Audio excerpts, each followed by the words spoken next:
আর চলো দেখো তোমাদেরকে খুব সহজেই দেখো তালের ফুলুরি বানিয়ে দেখাবো। কোনো কিছু না থাকলে কিন্তু শর্ট করে বাড়িতে বানিয়ে নিতে পারবে। ওই যে আগের থেকে তালের বাড়িটা ওরকমভাবে যদি ফ্রিজে স্টোর করে রাখো তাহলে ওরকমভাবে এই যে তালের বাড়িটার পরিমাণটা দেখে নাও। আর তার সঙ্গে আমি এখানে আটা নিয়েছি, ময়দা কিন্তু নয়।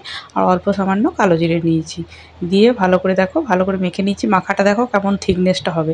এরকম যদি মাখো তাহলে তেলটাও কিন্তু খুব টানবে না, কারণ আমি আর তেল কিন্তু দেবো না, একবারই তেলটা দেবো।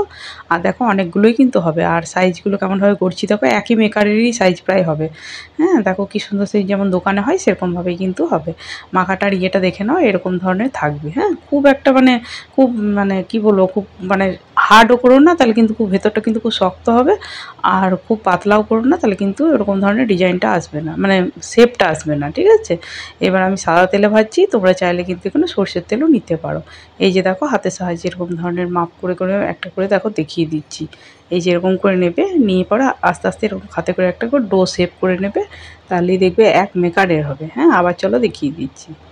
এই যে দেখো এরকম করে হাতের সাহায্যে নিয়ে নেবে। এই যে দেখো একই মেকারে সব হবে, দেখতেও ভালো লাগে আর ওটা বেশ ইয়েও বেশ একই সাইজের, খুব সুন্দর দেখবে। দোকানে যেমন হয় না সেরকমভাবেই কিন্তু হবে। যখন আমি ভেজে দেখাবো আর দেখবে একটু লাগবেও না, ভাঙবেও না, এত সুন্দর বড়াগুলো হবে। হ্যাঁ না তলে কোথাও লাগবে না, কোনো কিচ্ছু হবে, কোনো কিচ্ছু হবে না। আমি এখানে লোহার কড়াই ভাজছি, তোমরা ননস্টিকে বা যে কোনো জায়গাতেই ভাজতে পারো। তেলটা শুধু একটু গরম করে নিও। তবে একটা জিনিস বলি, আঁচ কমিয়ে ভেজো, আঁচটা বাড়িয়ে দিলে পুড়ে যাবে। আর তাল বেশি ভেজে দিলে খুব কালো কালো যদি করো, মিডিয়াম থাকবে তখন তুলবে, কাঁচা অবস্থায় তুলো না, এই হলদে হলদেভাবে তুলবে না। আর একটু ভাজা হবে, একটু লালচে লালচে মতো হবে, তখন তুলে নেবে। তাহলে কিন্তু এটা রেডি হয়ে যাবে। গরম অবস্থায় খেও না, একটু ঠান্ডা হলে খেও, দেখো তিতকুটে ভাবটা লাগবে না। যদিও তিতকুটে ভাব এটা থাকে না, কারণ কালো মাড়ি তালে তিতকুটে ভাবটা থাকেই না। এই পর্যায়ে দেখো তুলে নেবে, দেখিয়ে দিচ্ছি সামনে থেকে। এই যে দেখো আবার দেখিয়ে দেবো। আর হ্যাঁ আমার চ্যানেলটা কেমন লাগছে অবশ্যই কমেন্ট বক্সে জানিও। যদি সন্ধ্যেবেলা এরকম ধরনের ঝট করে বানিয়ে নিতে চাও তো বাড়িতে কিন্তু খুব ইজিভাবে কিন্তু বানানো হয়ে যাবে। আমার তো ফ্রিজে রাখাই ছিল, তাই ভাবলাম চলো তোমাদের সঙ্গে আমি দেখিয়ে দিই। এটা অনেক দিনে স্টোর করা যায়।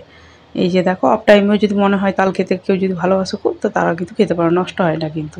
এই যে দেখো হাতের সাহায্যে এরকম ধরনের ডো করে কিন্তু মানে একই মেকারের হবে। হ্যাঁ পুরো দোকানের মতো দেখবে। যখন আমি ভেজে পুরো থালাটা দেখাবো না, তখন দেখবে একবারে কি সুন্দর সব এক মেকারের দেখতে হবে।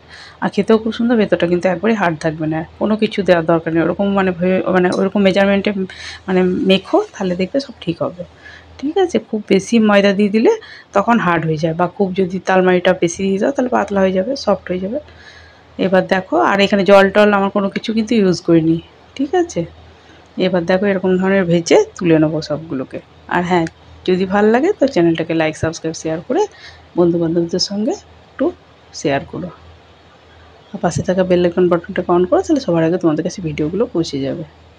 এই যে দেখো এরকমভাবে সবগুলো কিন্তু তুলে নিচ্ছি। এরকম ধরনের কিন্তু ঝট করে বানিয়ে নিতে পারো। এই যে দেখো সব দেখো এক মেকারের হয়েছে, কি সুন্দর দেখতে লাগছে দেখো। সব দেখো কি সুন্দর গোল গোল গোল গোল শেপ নিয়েছে, তাই না? কাছে থেকে দেখিয়ে দিচ্ছি দেখো। এই যে কিন্তু খুব পোড়াবে না, এরকম অবস্থায় তুলে